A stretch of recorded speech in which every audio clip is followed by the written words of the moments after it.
All right, so you got yourself a brand new to you Jupiter 9 lens. You got your Soviet rangefinder, and now you're ready to go out and take some awesome portraits on black and white film using one of the finest classic portrait lenses available in the analog world, the Jupiter 9. It really is. It's a nice lens. But I didn't come here to talk about the lens today, because now you got a problem. You see, these old Soviet rangefinders, they don't have frame lines. They have the viewfinders are framed for 50 millimeters, and that's it.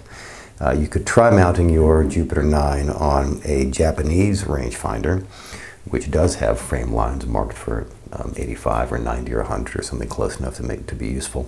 But you have a focus compatibility issue. There were some focus compatibility issues between the Soviet manufactured and Japanese manufactured M39 lenses. And this, I know this for a fact because I've shot this lens on a Canon P. And the point of focus at a headshot, lens wide open, I found the point of focus to be roughly 5 centimeters behind the model. So I was shooting for her eyes, and instead I got her shoulder in focus.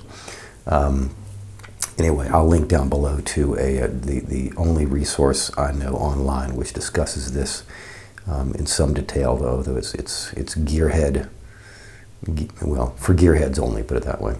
But I'll link to it anyway. So what do you do about that? So how are you going to use your lens? Well, you got to get a viewfinder, and you need an accessory viewfinder, which you're going to clip on up here. And in the Soviet rangefinder world, I mean, you could use any old viewfinder, I suppose, but if you want to keep your equipment pure and all Soviet, this is your best option.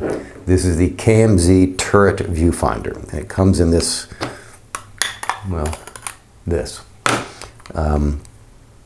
And here is your accessory viewfinder, and I'm going to talk about how to use it today, because I have used this viewfinder on this camera with this lens, and I got really good results.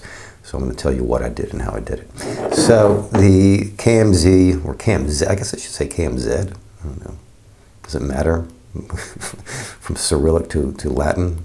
I don't know. What's the name of the Z letter in Cyrillic? I have no idea. This comes with the, well, it comes in this thing, and this particular one has the passport.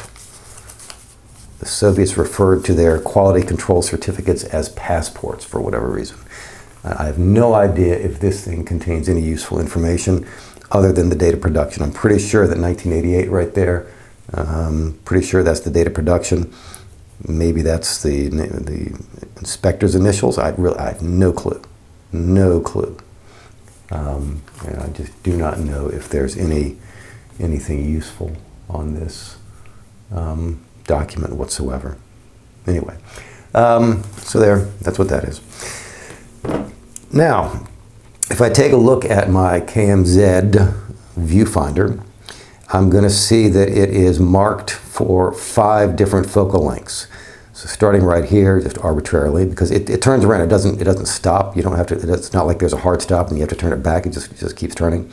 So this is, and it's marked in centimeters, not millimeters, but whatever. I'm going to read it out in millimeters because that's what we're all accustomed to.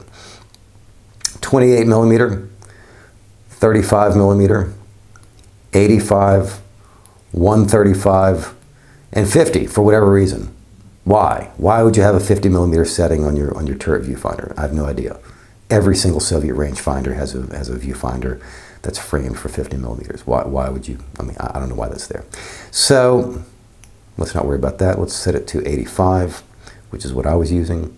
So you notice that there is a mark here, and that this index mark is pointing to the infinity symbol.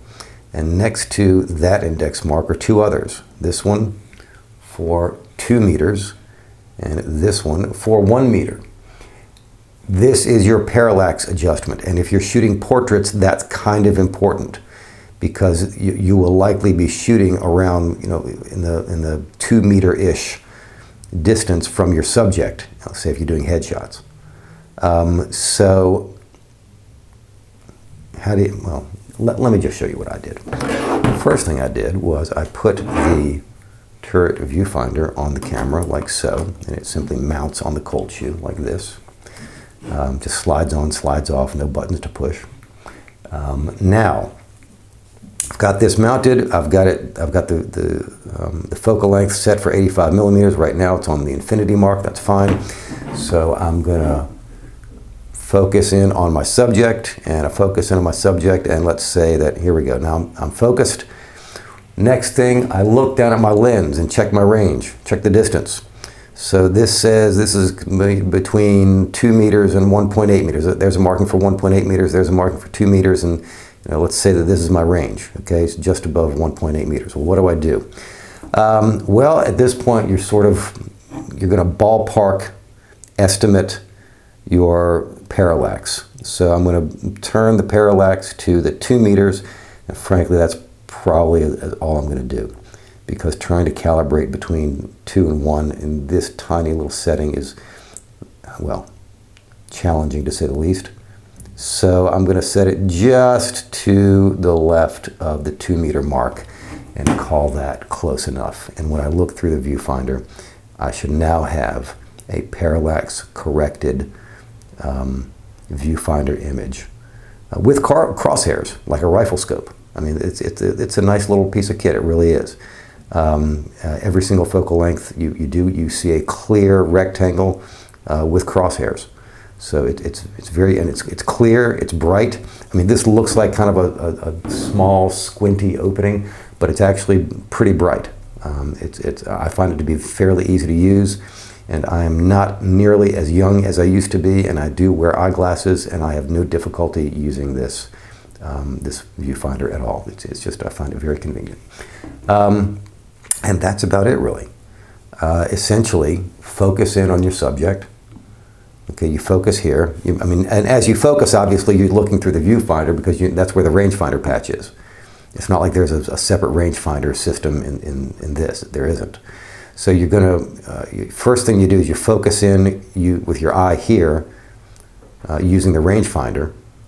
Then, once you're focused, you take your eye from the viewfinder from the rangefinder viewfinder window up to this window, and you're going to frame your shot after you set the parallax. And you set the parallax, so here's what you do. Let me back up. Focus using the rangefinder. Check your distance on your lens. Set your parallax. Again, for portraits, you're going to be shooting around the 2 meter mark-ish, probably. Set your parallax. Then look through this window. Frame your subject. Make sure your film's advanced. And boom, there you go. There, that's it. That's all there is to it. It's a bit cumbersome. I did a portrait shoot with this very setup right here, and it is, one needs to be mindful of the process while engaged in your shoot. It's not like the SLRs, and certainly not like digital, certainly not like autofocus. It is a slow and deliberate process, but it works. And it works well, and when you get accustomed to it, it's not that big of a deal. But it's one of those aspects of analog photography that forcibly slows you down. You need to pay attention to what you're doing, because every step is important. You've got to focus through this viewfinder window. You've got to check your distance. You've got to set your parallax. And you've got to frame properly with the viewfinder. You've got to go through all of those steps in order to get a good, properly framed, properly focused image. So that's it. That's how I use the turret viewfinder with my Jupiter 9, and to get some really nice results. Okay. I hope you found this video informative, amusing, useful in some way. If so, please do like and subscribe, and check out the links below. Take care. See you next time. Bye-bye.